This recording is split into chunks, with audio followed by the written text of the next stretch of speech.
A ver, ¿quién no se ha preguntado alguna vez por qué los impuestos parecen cambiar todo el tiempo?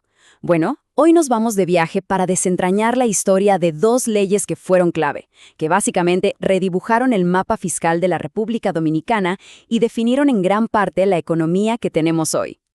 Es que es la pregunta del millón, ¿no? Parece que justo cuando uno cree que ya entiende cómo funciona todo, ¡pum!, cambian las reglas del juego.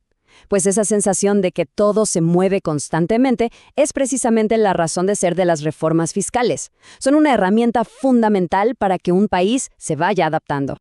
Entonces, ¿qué es exactamente una reforma fiscal? No se trata solo de subir o bajar impuestos. Pensemos en esto más bien como una puesta a punto, como si le hiciéramos un mantenimiento profundo al motor económico del país. Se busca que el sistema sea más justo, más eficiente y, claro, que el Estado tenga los recursos que necesita para funcionar. Y para entender de verdad estas transformaciones, hay que ir al fondo, al ADN de cada una. Así que vamos a conocer a las dos grandes protagonistas de nuestra historia de hoy. De un lado tenemos a la Ley 557-05, a la que podríamos llamar la modernizadora. Su plan era básicamente poner la casa en orden, simplificar todo, que más gente pagara impuestos, hacerlo más justo. Pero claro, el cuento era completamente diferente 7 años después, y ahí es donde entra en escena la Ley 253-12, la estabilizadora, que llegó casi con la sirena encendida, con una misión de urgencia, recaudar lo necesario para tapar un déficit y mantener la economía a flote. Y bueno, vamos a donde más se sienten estos cambios, ¿no? Al campo de batalla principal, los impuestos que nos tocan el bolsillo directamente. Hablemos de lo que pagamos al consumir y por nuestras ganancias. El cambio que de verdad sintió todo el mundo, sin duda alguna, fue en el ITIBIS. Ojo, la ley del 2005 le dio una afinadita a cómo se manejaba, pero la del 2012 fue directo al grano. Cambió el numerito que vemos en cada factura. Este era el número de referencia, el 16%. La tasa general del ITIBIS que todo mundo conocía. Era lo normal, lo de siempre. Y de repente, ¡pum!, llegó el cambio.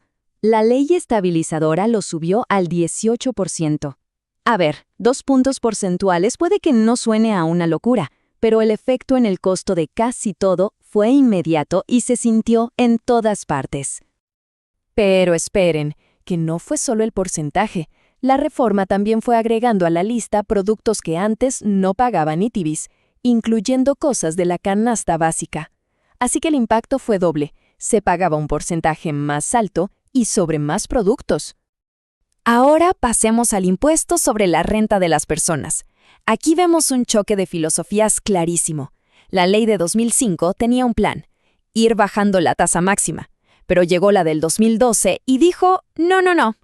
Hizo algo muy astuto. Mantuvo las mismas tasas, pero, y aquí está la clave, congeló el ajuste por inflación. ¿Y esto qué quiere decir?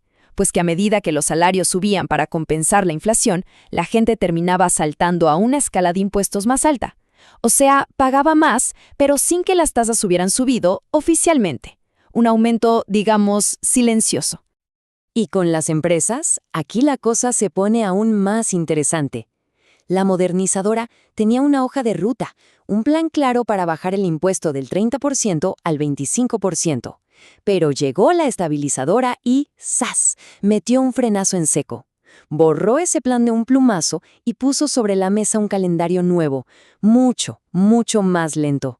Fue, en esencia, como darle al botón de reinicio de la política fiscal para las empresas. Ahora vamos a contar la historia de un impuesto que tuvo un ciclo de vida completo. De verdad, nació con una reforma y murió con la siguiente. Es un ejemplo perfecto de cómo las ideas económicas van y vienen. Miren esta línea de tiempo. Es que lo cuenta todo. En 2005, la ley modernizadora crea este impuesto a los activos. La idea era que las empresas pagaran un mínimo sí o sí. Pero, ¿qué pasó? Que para el 2012 la opinión era otra. La nueva ley, la estabilizadora, lo vio como un dolor de cabeza, muy complicado de manejar y, la verdad, poco eficiente. Así que básicamente le firmó su sentencia de muerte y poco a poco fue desapareciendo hasta que en 2016 se eliminó por completo. Con los inmuebles también hubo cambios. quizá un poco más sutiles, pero igual de importantes. La ley de 2005 ya había subido el monto a partir del cual se empezaba a pagar. Luego, la de 2012 no solo lo subió más, sino que hizo algo clave. Lo redefinió todo, enfocándolo solo en las propiedades de las personas, lo que hizo que fuera mucho más sencillo de entender y aplicar.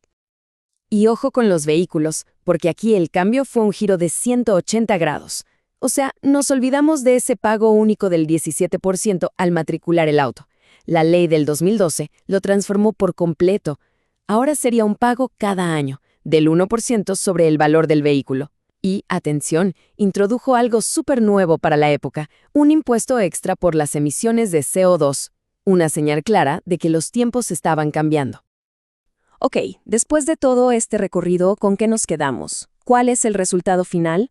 Vamos a resumir el legado que dejaron estas dos leyes en el panorama fiscal dominicano. En resumen, el legado es doble y muy claro. Por un lado, la ley modernizadora construyó los cimientos de un sistema más organizado. Por otro, la estabilizadora actuó como un equipo de emergencia, tomando decisiones difíciles para asegurar las finanzas del Estado, incluso si eso significaba una mayor presión fiscal a corto plazo. Y cerramos con la pregunta del millón, porque la economía nunca se detiene. Hemos visto cómo la historia fiscal dominicana ha sido como un péndulo, de la modernización a la estabilización de emergencia. La gran pregunta que queda en el aire es, ¿qué viene ahora? ¿Se necesitará otra modernización, otra estabilización o quizás algo totalmente nuevo? Y lo más importante, ¿lo que aprendimos en el pasado será suficiente para los desafíos que vienen?